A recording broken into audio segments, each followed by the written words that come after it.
la France prend l'argent des Africains pour endetter les Africains. La France utilise les capitaux des Africains pour endetter les Africains.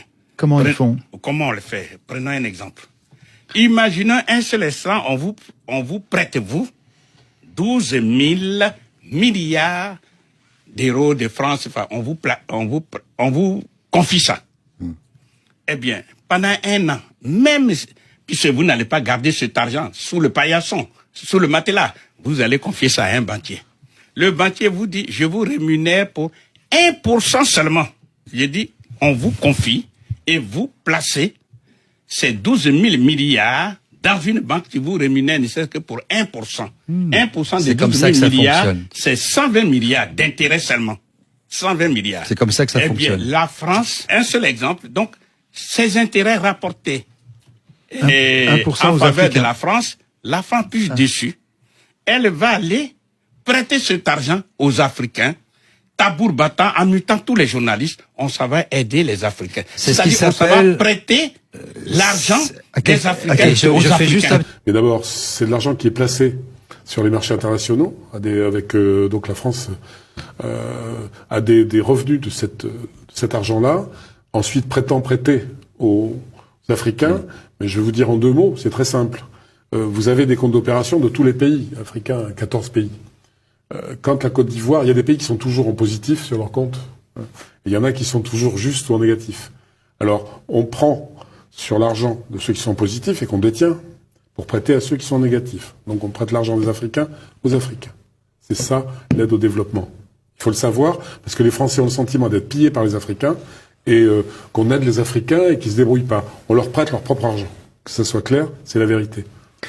Vous citez François Mattei, d'ailleurs, les propos, pour rester 2 secondes sur le sujet, les propos d'un ancien directeur d'une banque centrale africaine. Il déclare « La France est un nain économique en Europe sans la maîtrise de ce franc CFA ». Donc c'est assez parlant. C'est assez parlant et c'est sans doute vrai, parce que il faut rappeler que le franc CFA était, on va pas remonter à la création du franc CFA, au début on a indemnisé les gens qui avaient des esclaves dans les colonies.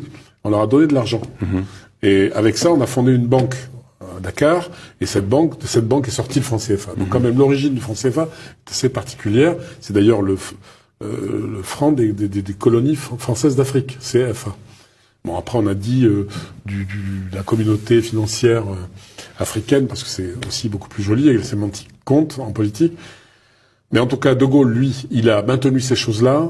Pourquoi? Parce qu'après la guerre, la France était exsangue. Après l'occupation allemande, elle était exsangue. Donc il s'est appuyé pendant la guerre et après la guerre sur l'Afrique. C'était ce qu'on avait de plus fort, avec des matières premières pas chères. Avec le franc CFA, vous avez pratiquement gratuite. Donc ça a été le fondement du redressement français. Il faut le savoir. Ça a participé au redressement français très fortement, très fortement. Donc si on le perd, avec tout ce que ça comporte, je vais donner un exemple. Quand il y a dans un pays comme le Nigeria, qui a une monnaie qui fluctue, il y a beaucoup de compagnies d'aviation qui s'en sont retirées parce que leurs dividendes avaient fondu. C'est-à-dire leurs bénéfices qui étaient au Nigeria se retrouvaient à zéro. La France a négocié, Air France a négocié. Eh bien, dans les pays du franc CFA, ça ne varie pas. C'est-à-dire que les entreprises françaises peuvent investir, savent qu'elles vont retrouver à terme leur argent. Donc c'est aussi une grande sécurité pour les groupes français pour travailler là-bas. Un des éléments que je voulais signaler, c'est que c'est une technique mise en place pour faire ce qu'on appelle la mise au pas des dirigeants africains. Sinon, c'est ce que moi j'appelle la violence nazie encore. Pourquoi? Parce que tous ceux qui, d'une manière ou tous ceux qui ont eu à aspirer à la souveraineté de leur pays, que ça comme soit Sankara, que ça soit Djibo Bakary du Niger, qui devrait prendre le pouvoir parce qu'il était le président du parti Sawaba. C'est lui qui devait prendre le pouvoir. Comment il s'appelle? Eh bien, Djibo Bakary. Mais en tout cas, général de Gaulle lui a créé tous les problèmes et il l'a obligé à fuir le Niger et en lieu et place on a mis Amani Dioré. Ça c'était en 58. En 1958, ça a été le cas de Sékou Touré. Je ne vous fais pas un dessin. Sékou Touré, il a dit non, quand on est souverain, on est indépendant, on bat sa monnaie. général de Gaulle, lui a créé tous les problèmes. On a même déversé sur la Guinée des faux francs français guinéens pour pouvoir... Des faux francs guinéens. Des faux francs guinéens. C'est-à-dire qu'ils ont semé la panique Voilà, pour monétaire.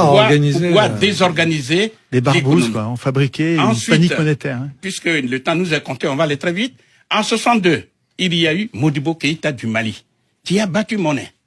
Eh bien, toutes les tracasseries, tous les ennuis lui ont été créés, avec même la complicité de certains dirigeants africains sur lesquels s'appuyait la France, mais je ne vais pas les citer volontairement.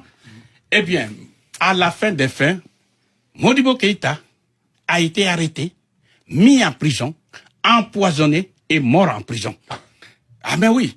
Ensuite, en 1963... Et le Mali est revenu dans le franc CFA. Voilà. Et Après, finalement, on a obligé le Mali à revenir dans la zone franc CFA parce que c'était le mauvais exemple à ne pas suivre. Combien de pays en pourcentage aujourd'hui sont dans la zone franc CFA sur le continent africain?